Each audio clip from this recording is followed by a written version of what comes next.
Easter eggs with the name in the background in several scenes. Now you're leaving graffiti tags too. Like, bro, if you want to survive and take over or have dominion over whomever, why are you giving the ops the ammunition to take you out right now? It doesn't make any sense. The math is not mathing. If I'm a demon, I'm not telling anybody anything. I will be a silent demon. Okay.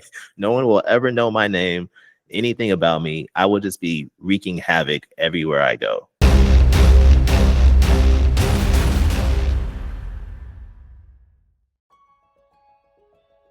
My name is Brandon. I am the creator and host of Terrorific, a horror film podcast based in Texas in the Dallas area. The person who has no idea what they're talking about, but they try to make you think that they know what they're talking about. I have no film background. I am a former accountant, auditor, and currently I'm a financial analyst. So my background is in numbers. Any kind of technical film aspect, I cannot tell you any jargon or whatever. So when I'm watching movies, I'm just trying to do my best to, from a casual's perspective, what am I watching? What am I interpreting? And that's what I try to broadcast through Terrorific. I mean, I'm a 90s kid, so like I watched like Are You Afraid of the Dark, Goosebumps, Courage the Cowardly Dog, Real Monsters. My parents wanted me to like read more books during the summer and stuff just to keep my mind active. I noticed my dad had been reading like a lot of Stephen King, and so I picked up one of those novels. I think it might have been Dreamcatcher, might have been the first one that I picked up. Man, this is a great fucking story. Like, this is awesome. I can get used to this. And then from there, I just kind of picked up more of his stuff that he had laying around. There was Everything's Eventual. I picked up The Shining at one point. Yeah, Stephen King, that was my gateway into the horror pool, and it just evolved from there. Mid-2000s sometime, I was in the movie theater. I forgot what the movie was, but a trailer for White Noise came on. That trailer, the way that they did it, I don't know why, but it really freaked me out. The voiceover guy, he had a crazy, creepy, sinister voice, and the idea of ghosts existing and communicating with people and the music they use, it just really freaked me out. And so I went home that night. I was like, you know what? I don't really like this very much. I think I'm going to avoid horror movies. And so I did. I didn't watch them for, a couple of years after that. One time I was trying to be brave and one of the Halloween movies came on, but I saw that Michael Myers mask and I was like, okay, that's not that bad. Maybe I'm okay now. I went to sleep that night, but I was still a little freaked out. It's like I slept with the light on, right? And then I remember waking up. It was a dream, but it felt like it was like a really vivid dream. So in my dream, like I woke up in my room and next to my bed is Michael Myers standing there staring at me. Oh shit. I hop up out of bed, I ran to like my mom's room. Mom, I know I'm 16 years old or whatever, but I'm pretty sure Michael Myers is in my room right now. In college, yet again, I'm trying to face my fear. And so it's like my freshman or sophomore year. My friend has a DVD and it's like Halloween Resurrection. Here's my chance for redemption. And so watching Halloween Resurrection and seeing Busta Rhymes call Michael Myers a chicken fried motherfucker and beat his ass, I was like, man, he's not as scary as I remember him being. And so that got me over my fear. From that point on, I kind of, had faced my fears, and horror had become something that was enjoyable to me. Not being able to see what's lurking there. I guess I have a fear of being watched. Even now when I go to sleep, I always close the doors to the bathroom. I don't like this open door and just have this pitch black, anything could be lurking back there. I would have thought I would have gotten over it by now. I'm in my mid-30s, but it still kind of bothers me. Anytime I'm watching a paranormal movie, those always scare me the most. Their jump scares usually get me most often, but that's the ones that I have the most fun watching. I have a rule where the only subgenre of horror movies that I'll watch in the daytime are slashers, because I don't really find those scary. Paranormal ones, I gotta be alone in the dark, preferably like 10-11 p.m. just to really get that fully immersive experience, because I enjoy being scared when I'm watching these movies. And I think that ghosts exist in some capacity, but I never feel like when I'm watching these movies am I opening up some kind of portal or like making myself a beacon to attract ghostly activities. I don't really think about it that way, but even like a bad paranormal movie can still scare me, and therefore I enjoy watching it.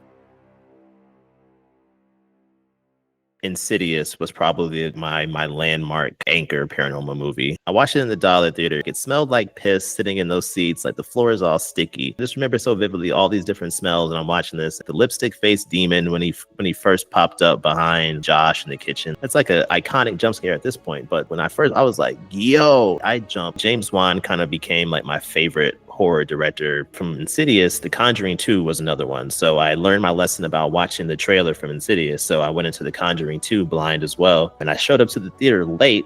So I'm sitting in that very front row. So all the action is just right there in my face. Valak with the painting scene and the old man goes with the my house. I jumped like 2 feet in the air on all that stuff.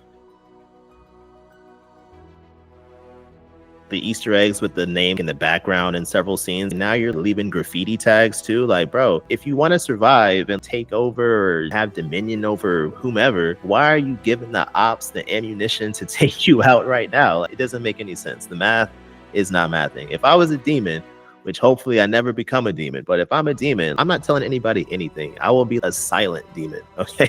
No one will ever know my name, anything about me. I will just be wreaking havoc everywhere I go. It came from a desire to find passion or a hobby that I could actually commit to for an extended period of time. I tend to have these lulls where like I'm not up or down, just very in the middle. I was trying to find various hobbies. I was a serial hobbyist. I did home brewing for a while, gardening. I tried making scented candles, had like a pop-up little boutique sock shop, and even had a couple of other podcasts. During COVID, I started my first podcast. It was just me talking to my friends about various life experiences. I had a podcast a year later with one of my friends. We were just talking about pop culture, the Black experience. Nothing was really sticking for me. Let me try something else. What am I actually passionate about? What have I been consistent with? Maybe I should start a horror movie podcast. Coming into it, I had no expectations. I was like, we'll see how long this lasts. It really just became a creative outlet for me to be able to create something from scratch. Like everything from the editing to recording to the producing, it's just me. It's a one-man show. It's been good for me to, actually have something that I feel good about, feel passionate about, and consistently feel that way about. It's helped me, kind of avoid those middle of the road blah moments and kind of be more engaged in life. It's like I have this podcast, Terrorific, on the side that I can, be able to generate that kind of engagement and keep those positive feelings and put those towards, other people and avenues in life as well.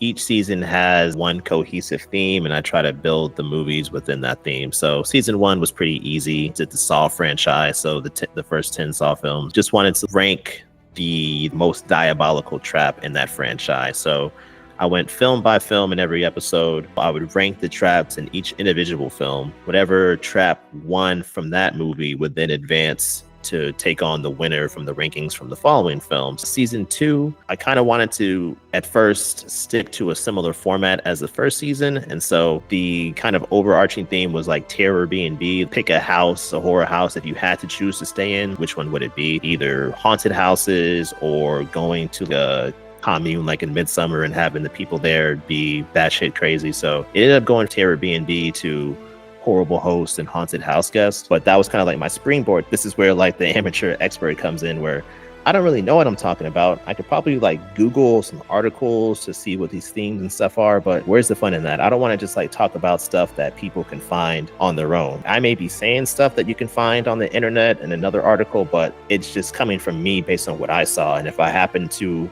agree with someone else, then that's just what it is.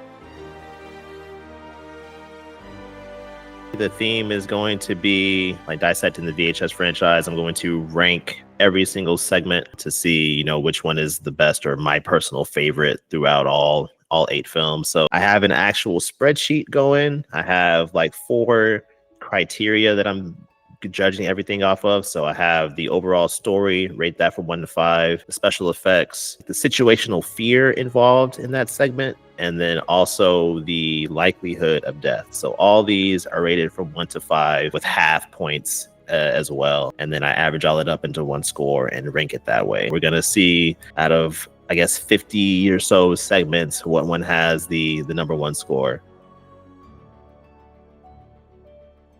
you just get such a diverse kind of selection. Like everyone has their own approach to filmmaking or screenwriting or whatever, different ideas. So just to be able to get exposure to as many different things as possible, I think is good. I'm always like lamenting the fact that I feel like there are too many franchises, reboots, remakes, reimaginings. I just want to see more original ideas. I think when you have an anthology film, you can have the same runtime and pack in 5, 6 different individual ideas to be able to expose people to more things. So independent creators, anthologies, those two things I'm always trying to watch whenever I have the opportunity. A24 is my favorite, I guess, major studio now, but they make a point to target original creators and filmmakers. So I think that's gonna do us as a society good, especially as AI continues to rise and rise. Like creativity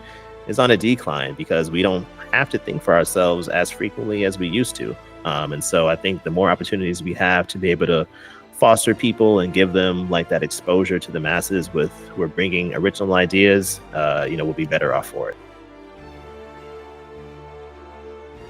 The Midsommar one, I think I kind of packed that one with like a lot of jokes that if you haven't seen the movie and like really digested the movie, that you might miss. And so that was probably my most engaged one to when I was writing that, the ginger tresses and stuff like that. That always makes me laugh. How do you say pubic pie in French? It's like tarte pubien. I was like, hey, that's going in there. We're gonna make this an elevated experience, but just trying to make it seem plausible while also being absurd. That's kind of my approach to Terrorific in general. Things that happen in this movie are crazy. And so I'm trying to like put myself in that position. If I were in that situation, how would I react? There are some things that are just so wild and absurd that you can't help but laugh at it or address it. The Midsommar one's probably like 1A. The Pearl one's probably like a 1B. I had the life alert in mind from the beginning. And so I just built everything else around that. Yeah, the little string and stuff, just trying to think of ways that would just be outlandish, but still fit, because that's all I was thinking about. Man, Pearl is like 80 years old and she's just wrecking all these people. Howard is like 80 years old and just wrecking everybody. If you're coming at me, I'm gonna do what I gotta do. Like I will push you over.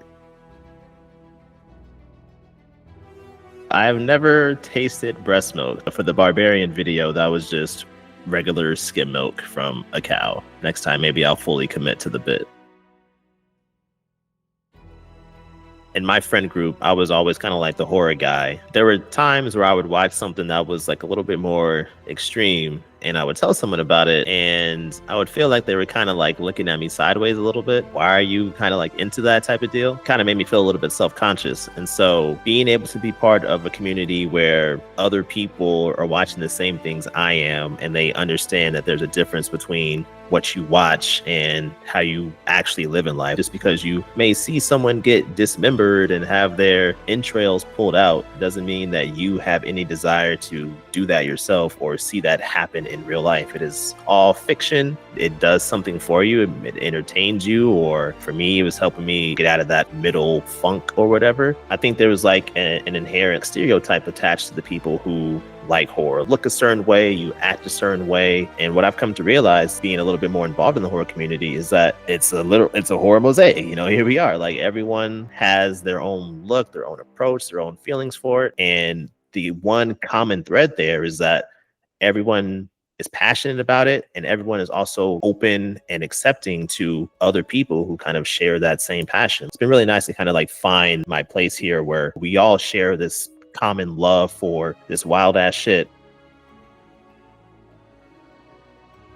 I would say on a personal level, I just want to continue to be the best husband and father possible, being able to be present and engage with my family, try to be a well-rounded person. Happiness can't often come from outside sources. You need to have that steady internal engine that is being able to pump that out for you. Taking care of myself and my mental health and my mental wellness helps me really be engaged with the people that I care most about. Keep raising them up. You know, my kids, they range in age from 3 to 8, all young and still impressionable. So just trying to get them on the right track now. You know, I try to find that balance between letting them find their own way and me knowing the mistakes that I made when I was younger, or the habits that I've had since I was a kid, and trying to help them break that now before they're 25, trying to break things that they learned when they were 6, 7, 8, trying to balance that between not trying to make them be like my mini me, but also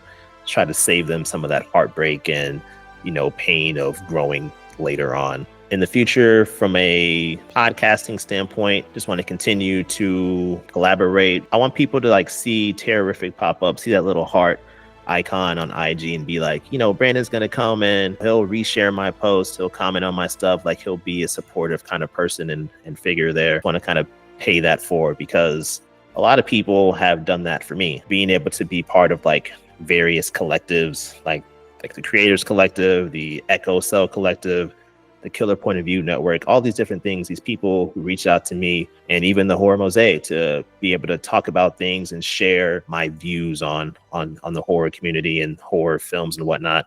It just makes me feel like valued, and I want to help other people feel that same way too. Maybe just like put good vibes. That can just like be in summation. Husband, father, good vibes.